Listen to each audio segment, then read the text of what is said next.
सभी मीडिया बंधुओं को प्रणाम।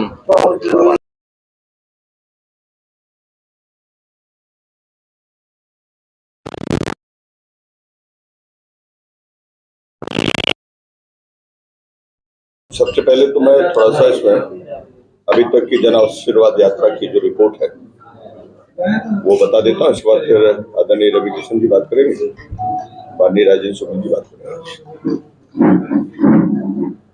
जन आशीर्वाद यात्रा 3 सितंबर को शुरू हुई थी भगवान राम चित्रकूट से मछगमा से, और आज ये 8 तारीख तक की रिपोर्ट है। इन 5 दिनों में जो यात्रा लगभग 13 विधानसभा में गई थी, 150 लोगों ने यात्रा का समर्थन किया है, आशीर्वाद दिया है। और जगह जगह पर सबसे महत्वपूर्ण बात ये देखी गई जन आशीर्वाद यात्रा में महिलाओं का जबरदस्त आकर्षण था, और गरीबों में जन आशीर्वाद यात्रा का मैंने देखा कि महिलाओं में बहुत प्रभाव है और गरीबों में बहुत प्रभाव है। और स्वयं ही चल चल करके अपने घरों से निकल लेकर के भाग भाग की यात्रा आई, ऐसा करके हम लोग संवाद ही उनका सुन रहे हैं। तो ये बहुत बड़ा रिस्पांस आया है और जनता का बहुत अच्छा रिस्पांस है। हालांकि बारिश के कारण थोड़ा सा कुछ जगह डिस्टर्बेंस भी हुआ, लेकिन उत्साह में कोई कमी देखी नहीं गई और सभी जगह बहुत एक अनुकूल वातावरण देखने को मिला। और सबके मन में है कि भारतीय जनता पार्टी की सरकार ने हमारे जीवन स्तर को बनाने के लिए बेहतर काम किया है, फिर से उनको मौका मिलना चाहिए। नमस्कार, प्रणाम। मैं सांसद रवि किशन शुक्ल गोरखपुर। प्रणाम, मैं सांसद रवि किशन शुक्ल गोरखपुर। अपनी पार्टी जो विश्व की सबसे बड़ी पार्टी भारतीय जनता पार्टी, उसके लिए मैं इस आशीर्वाद रथ यात्रा में, यहाँ जन यात्रा में आया हूँ। और हमारे साथ हमारे सारे वरिष्ठ नेतागण, मंत्रीगण सब हैं। कल का जो मेरा एक्सपीरियंस रहा, हनुमना से हम जो चले रीवा तक आए, एक तो ऐतिहासिक सड़कों का जाल हम जो देखे, जो कि कभी सुने नहीं थे। जहाँ 3-4 घंटे लगते थे रीवा आने में, हम कल रात में 1 घंटे में मात्र पहुंच गए। सोलर प्लांट आपको पता ही है कि इतना बड़ा, एशिया का सबसे बड़ा सोलर प्लांट है, जिससे कि दिल्ली का रेलवे मेट्रो चलता है। ऐतिहासिक कार्य यहाँ पर भारतीय जनता पार्टी ने किए हैं। वो लाडली बहनों को जो अक्टूबर में उनकी जो किस्तें शुरू होंगी, या किसानों की जो आय बढ़ी है, और जो यहाँ पर सुरक्षा व्यवस्था हुई है, सम्मान मिला है, भाजपा का गढ़ है। मैं यहाँ पर आप लोगों के समस्त मीडिया को स्वागत करते हुए, प्रणाम करते हुए, मैं समस्त मध्य प्रदेश को, पूरा देश इस वक्त मुझे जो सुन रहा है आपके माध्यम से, मैं ये कहना चाहता हूँ कि भारतीय जनता पार्टी एक ऐसी पार्टी है, ये नहीं कि मैं इसका सांसद हूं या कार्यकर्ता हूं, जहां पर गरीबों के लिए सोचा जाता है, शोषितों के लिए यशस्वी प्रधानमंत्री मोदी जी सोचते हैं। सोचिए, इतना अच्छा लग रहा है कि इस वक्त वो जो बाइडेन के साथ वहां पर G20 का समिट कर रहे हैं। वहां ब्रिटेन के सुनक जी आए हुए हैं, प्रधानमंत्री जी। विश्व के सारे बड़े बड़े नेता, जो कभी नहीं हुआ इस भारत में कि विश्व के सारे बड़े लीडर, सारे बड़े प्रेसिडेंट एंड प्राइम मिनिस्टर जो भारत में आए हैं, भारत के साथ अपने इकोनॉमी को बढ़ाने के लिए कर रहे हैं। जहां पे आज हमारी 7.8 ग्रोथ रेट हुई है। 3.5 साल से हम लोग 80 करोड़ जनता को मुफ्त में अनाज दे रहे हैं।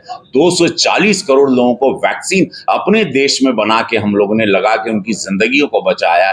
चंद्रयान 3 तक पहुंच के, हम लोग चंद्रयान में पहुंच के, वो भी ऐसी जगह साउथ पोल लुनार में जहां पे कोई देश नहीं गया था। ऐसा राम राज्य, ऐसा सुनहरा मौका, ऐसी सनातनी विचारधारा, जहां पे हिंदू एक विचारधारा है जिसको सारे विरोधी नष्ट करना चाहते हैं, रोज कोसते हैं, गंदी गंदी बातें करते हैं।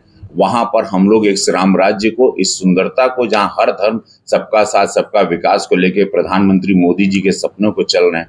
मामा जी ने यहाँ पर जो काम किया है, यहाँ के मुख्यमंत्री जी ने, वो किसी से छिपा नहीं। एक ही भावुक व्यक्ति, एक भावुक की तरह एक्चुअली मामा अपने भांजी और भांजियों के लिए बने हुए। ऐसे वक्त पे कभी मैं नहीं चाहूंगा कि मध्य प्रदेश कहीं भी भारतीय जनता पार्टी को खोना चाहेगा किसी भी प्रकार से, क्योंकि आने वाली पीढ़ी को हम लोग क्या मुंह दिखाएंगे अगर ऐसी पार्टी जिस पर एक दाग नहीं, मेरे प्रधानमंत्री पर एक दाग एक छींटा नहीं, मेरे मुख्यमंत्री जी पर एक दाग एक छींटा नहीं। बापू जी योगी महाराज जी उत्तर प्रदेश में, जहां मैं सांसद हूं गोरखपुर का, जहां पर वो 5 बार माननीय सांसद रहे, वहां पर आप आके सुरक्षा व्यवस्था देखिए। ये है हमारा संगठन। हम लोग संगठन की तरह काम करते हैं जहां करप्शन जीरो है। और पिछली सरकार, यही कांग्रेसी जो आप लोग अभी आप लोग जिनके बारे में चर्चा सुन रहे हैं मध्य प्रदेश में, आप लोग इनका इतिहास उठा के देखिए। इनका इतिहास 12 लाख करोड़ से ज्यादा के गबन का है, भ्रष्टाचार का है। न जाने कितने स्कैम हुए, न जाने कितने पाप हुए इनके दौरान, न जाने कितना कुछ दंगा हुआ है। जब से भारतीय जनता पार्टी की सरकार है, मैं उत्तर प्रदेश की बात करता हूं, जहां पे हर दूसरे दिन हिंदू मुस्लिम दंगे होते थे। आज वहां करीबन 2017 से जब से डबल इंजन सरकार बनी, एक दंगा नहीं, कोई भी तुष्टीकरण की राजनीति नहीं हुई। विकास की राजनीति हम लोग करते हैं। आज 5 लाख करोड़ से ज्यादा जल शक्ति मंत्री, हर घर में नल से जल देने का काम हमारे यशस्वी प्रधानमंत्री मोदी जी ने किया। ये सोच कि भारत को विश्व गुरु कैसे बनाना, 2047 का जो टारगेट है, ये सोच कि आज सूर्य पे भी हमारा L1 हमारा अंतरिक्ष वहां पर पहुंच गया। क्या वो 3 महीने बाद वो भी सूर्य पर जाके अपने निरीक्षण करेगा? ये कभी नहीं हुआ था। मैं चूंकि गरीबी से आया हूं, मैं मिट्टी के घर से आया हूं, मैं गरीब पुजारी का लड़का हूं, मैं जानता हूं। आज केशव प्रसाद मौर्य जी आ रहे हैं, हमारे डिप्टी सीएम उत्तर प्रदेश के, 12 बजे उन्होंने मेरे गांव में सड़क दी थी जब मैं सांसद नहीं था। मेरे गांव में 70 साल से सड़क नहीं थी। मैं बड़े पिछड़े गांव से आता हूं। मैं तब से इमोशनली भावुक होकर जुड़ गया। शौचालय हो, प्रधानमंत्री आवास हो, 5 लाख रुपया इलाज के लिए हो, बिटिया लोगों की शादी के लिए पैसे हो, ये अनगिनत योजनाओं को मैं अगर आपको गिनाने लगूं तो ये लिस्ट कभी खत्म नहीं होगी। बाकी विरोधी और विपक्षियों का, कांग्रेसियों का जो एक चॉकलेट है, जो सनातनी, जो हिंदू विरोधी विचारधारा चल रही, इससे मुझे आज बहुत पीड़ा हो रही है। आज आप तमिलनाडु में देखिए कैसे कैसे बयान आ रहे हैं, हिंदुओं को खत्म करना, हिंदू एक कुष्ठ रोग है, हिंदू एक HIV है, हिंदू मलेरिया है, डेंगू है, इन लोगों को मार देना चाहिए, इन लोगों का नाश होना चाहिए। ये विचारधारा जो आ रही है, जो हिंदू विरोधी एक अटैक हो रहा है हिंदुओं पे, 100 करोड़ की आबादी। लेकिन मैं आप लोगों के माध्यम से कहना चाहता हूं, हमारे प्रधानमंत्री जी ने, हमारे संगठन ने सिखाया, हम लोग दंगा भड़काने वाली बात नहीं करते। हम लोग, हमारी जनता इन लोगों को वोट से हराएगी। हिंदू का नाश हो ही नहीं सकता। हिंदू एक विचार है, हिंदू एक ऐसा विचार है जिसमें हर धर्म उसको मानता है, पूरा विश्व मानता है। आज वहां के प्राइम मिनिस्टर आके बोल रहे हैं कि गर्व से कि मैं हिंदू हूं, ब्रिटेन के सुनक, और मैं मंदिर जाऊंगा। आज पूरा विश्व मान रहा है। आज बाइडेन वर्ल्ड का सबसे बड़ा सुपर पावर अमेरिका का, वो आके भारत की तारीफ कर रहा है, भारत को भविष्य बता रहा है। सबसे ज्यादा युवा भारत में है और पूरा विश्व देख रहा है भारत आज सबसे बड़ी इकोनॉमी बनने जा रहा है। ऐसे वक्त पर किसी भी, मैं नहीं चाहूंगा जालसाजी, फरेब में आप लोग ना फंसे, अपने आने वाली पीढ़ी का भविष्य ना बर्बाद करें।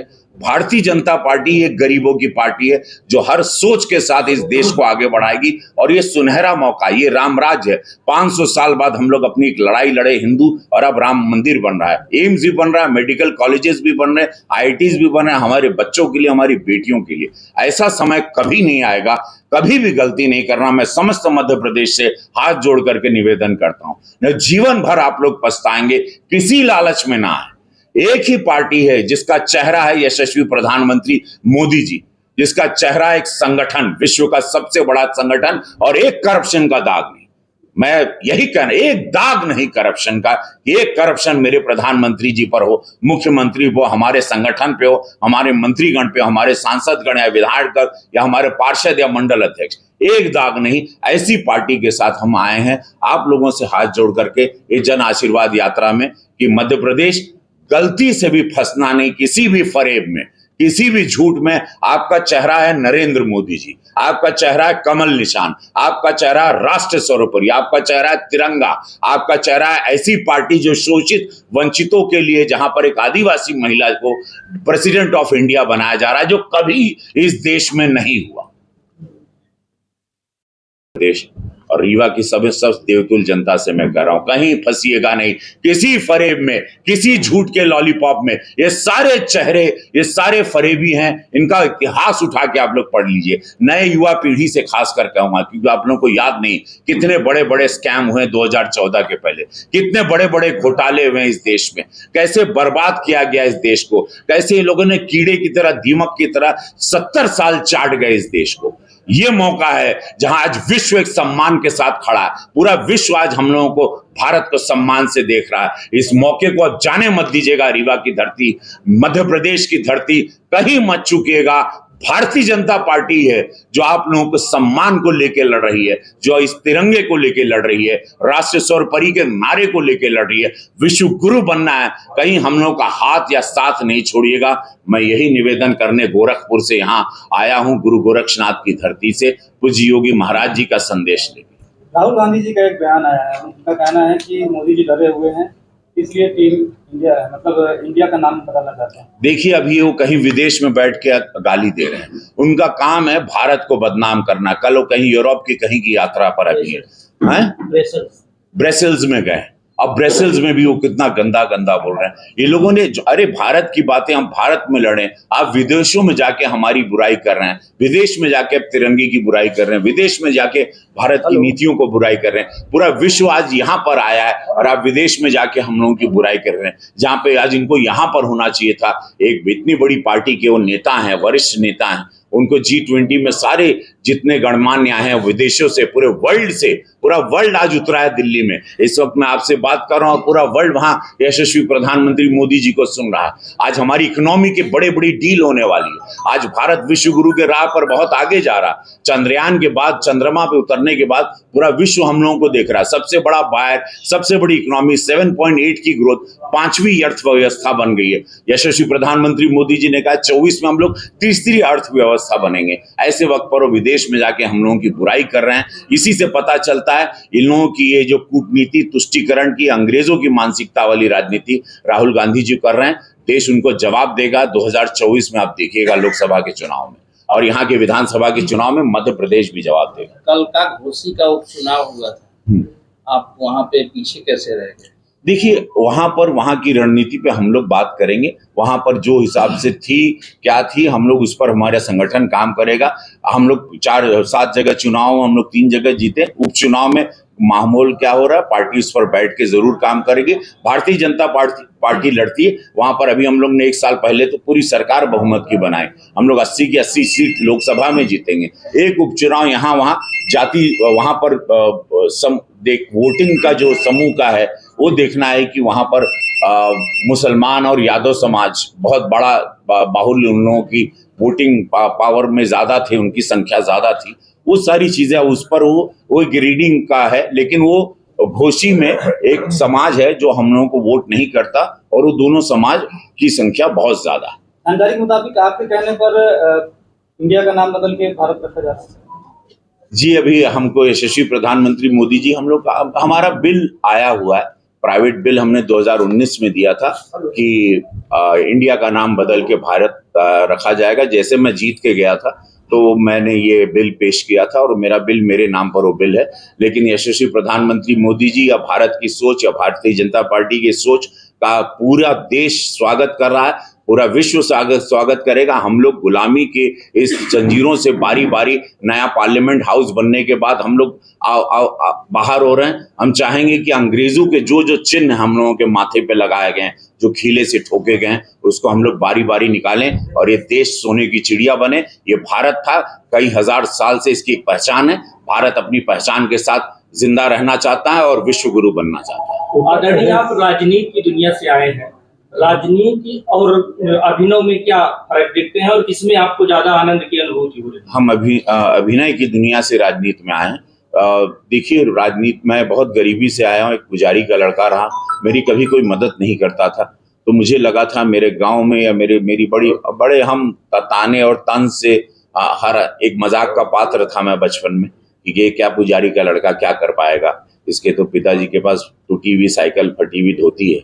लेकिन मेरे पास अध्यात्म था, मेरे पिताजी का दिया हुआ, संस्कृति थी, संस्कार थे, और मुझे उसके बल पे मालूम था कि मैं एक दिन कुछ बनूंगा, एक दिन सूर्य मेरे लिए भी उदय होगा। और महादेव की कृपा रही मेरे सर पर, और मेरा सूर्य उदय हुआ। मैंने अपनी भोजपुरी फिल्म इंडस्ट्री बनाई खुद, और उसमें लाखों लोगों को रोजगार दिया, जहां पर हमारे छोटे भाई मनोज तिवारी जी, माननीय सांसद, और पूरे लोग आए। लाखों लोग इस इंडस्ट्री से जी रहे हैं। मैं वही रवि किशन हूँ। और उसके बाद विश्व में मैं कई भाषाओं में काम किया, तमिल, तेलुगु में 700 से ज्यादा फिल्में की। आज उसके बाद जब भगवान सब कुछ दिए, गरीब लड़के जैसे इंसान को, तो मुझे लगा कि अब समय है, टाइम टू पे बैक, इंग्लिश में कहावत है, जब प्रकृति से आप लेते हैं तो लौटाना है। और भारतीय जनता पार्टी ने जब यशस्वी प्रधानमंत्री मोदी जी ने शौचालय बनाया, प्रधानमंत्री आवास दिया, मेरे गांव में सड़कें आई, बिजली आया, पानी आया, व्यवस्था हुई, हमारी बहन बेटियां भी घूमने लगी आज़ादी से, डर भय निकल गया, दबंगों का खात्मा होने लगा, माफियाओं का खात्मा होने लगा, बुलडोजर चलने लगा, तब हमने भारतीय जनता पार्टी का दामन थामा और अब मैं सेवा के भाव से निकला हूं। अब गोरखपुर में ही फिल्म सिटी बना दिया हूं, वहीं रोजगार भी देता हूं, शूटिंग भी करता हूं और जनता के बीच वहीं घर बना के परिवार समेत अब मैं सेवा भी करता हूं। मैं गोरखपुर का वासी हो चुका हूं और वहीं फिल्म सिटी बनाया हूं, तो मैं कमाता हूं अपना शूटिंग करके और मैं सेवा करता हूं और जनता बड़ी प्रसन्न है, क्योंकि मैंने एक नया रोजगार सांसद के रूप में अपना ही रोजगार वहां लगा दिया। कुछ लोग बार बार कहते हैं कि यूपी और एमपी में कहा उसको उसको लेकर क्या जवाब? यूपी और एमपी में का बा सुरक्षा बा, मामा जी बाड़न, यहर सब कुछ बा हो, यहर गर्दा उड़ता। आज ही मध्य प्रदेश इस भारतीय जनता पार्टी का गढ़ बा, भारतीय जनता पार्टी का स्थापना यहरा भइल, हमरे नजर में भारतीय जनता पार्टी का गठन यहर से भइल बा। यहाँ का एक एक व्यक्ति, इसके खून में भारतीय जनता पार्टी है, क्योंकि मध्य प्रदेश के एक एक आदमी के अंदर देशभक्ति बाटे, वो कबो ना से। तो आज मध्य प्रदेश में सब कुछ बा, मध्य प्रदेश में एक चीज नहीं के बा, वो बा करप्शन नहीं के, हमारे मुख्यमंत्री पर कोनो दागी दागा नहीं के, हमारे मंत्री पे कोनो दागी दागा नहीं के। आज जनता प्रसन्न है। और जैसे हमारे माननीय सांसद गणेश भैया ने कहा कि आज महिलाओं में जो उत्साह दिख रहा है, हमारी लाडली बहनों में जो उत्साह दिख रहा है, ये कभी मध्य प्रदेश पहले नहीं देख ले रहा है। हमारे कुल भोजपुरिया समाज जो भोजपुरी गीत तेजा सुनला, आज सब लोगन के हम प्रणाम करब। मध्य प्रदेश में इतना भोजपुरी पॉपुलर हुई हमके ना मालूम रहे, हम तभी हम कहिला कि जिंदगी झंड बा, कांग्रेसियों कौने बात के घमंड बा। तो बड़ी हम सबके लिए खुशी की बात है कि आदरणीय रविशंकर जी हमारे बीच में हैं और इन्होंने मतलब भोजपुरी के सुपरस्टार हैं। लगभग 700 फिल्में इन्होंने काम किया है, न सिर्फ भोजपुरी में बल्कि हिंदी में भी और तेलुगु में भी। तो आप समझ सकते हैं कि कितना बहुमुखी बहुआयामी प्रतिभा के धनी रविकिशन जी हैं, आज वो हमारे बीच में हैं और सांसद के नाते भी काम कर रहे हैं। आप चूँकि पत्रकार बंधु यहाँ पर उपस्थित हैं, कई उपलब्धियाँ जो हैं वो सब आपको मालूम है, लेकिन आपसे संबंधित विषय की भी अभी महापंचायत हुई थी भोपाल में। और मुझे याद है कि जब भी मैं कोई पत्रकार वार्ता करता था, आप सब कहते थे कि आपने सब काम कर दिया, लेकिन हम लोगों के लिए ज़मीन का काम नहीं किया, हम लोगों को प्लॉट दिलाने का काम आपने नहीं किया। तो वो बात मेरे दिल और दिमाग में बैठ गई थी। और जैसे ही जनसंपर्क मंत्री मैं बना तो मुख्यमंत्री जी से मैंने चर्चा की कि आप भी जिलों में जाते हैं और पत्रकार मिलते हैं। भोपाल में तो पत्रकारों को भूखंड देने का काम आपने किया, लेकिन जिला मुख्यालयों में भी पत्रकारों की सोसाइटी को हम ऐसी ज़मीन दे दें कि उसको डेवलप करके 1500 स्क्वायर फीट के वो प्लॉट डेवलप करके पत्रकारों को दे सकें। बॉस, तो मुझे बड़ी खुशी है, आप सबको जानकारी मिल गई होगी कि सोसाइटियों को भूखंड देने का निर्णय मुख्यमंत्री जी ने पिछले दिनों पत्रकार समागम में 3 दिन पहले भोपाल में निर्णय कर दिया है। बॉस, और हमने रीवा कलेक्टर को बोला है कि आप इनके सोसाइटी का रजिस्ट्रेशन करा दें, पत्रकार की सोसाइटी का, और ज़मीन का चयन कर लें और सोसाइटी को ज़मीन दे दें, फिर सोसाइटी अपना डेवलप करती रहेगी। तो एक तो ये बात आपकी पूरी हो गई, और दूसरी 60 वर्ष से ऊपर के जो पत्रकार हैं उनको जो 10,000 रुपये श्रद्धा निधि मिलती थी, उसको मुख्यमंत्री जी ने, आप ही ने कहा था पिछली बार जब हम जनसंपर्क मंत्री बन के आए थे कि श्रद्धा निधि बढ़ाइए, तो आपने कहा और 1 हफ्ते के अंदर वो बढ़ गई है, 20,000 हो गई।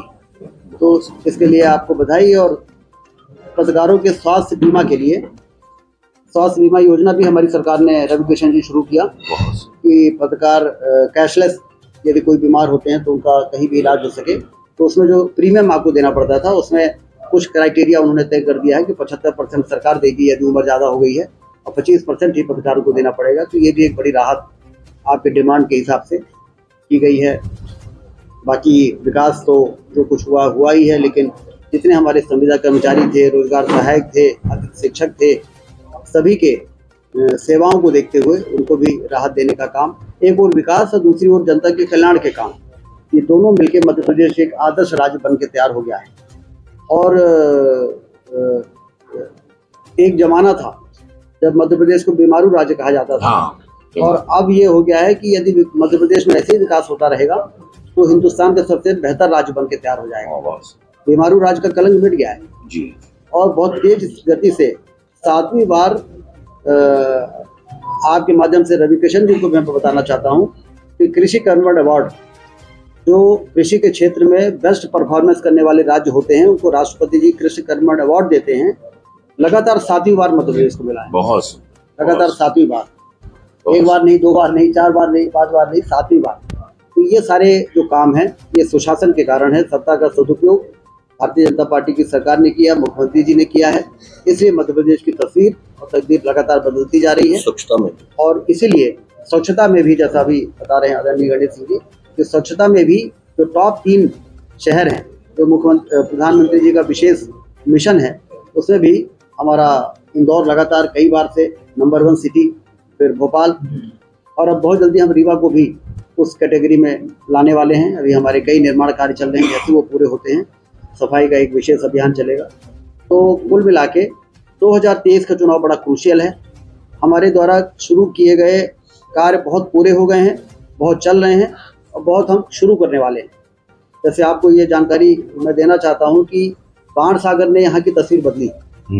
3 लाख एकड़ में पानी हमने पहुँचाया और जो योजनाओं पे काम चल रहा है उसमें 6 लाख एकड़ में पानी पहुँचेगा।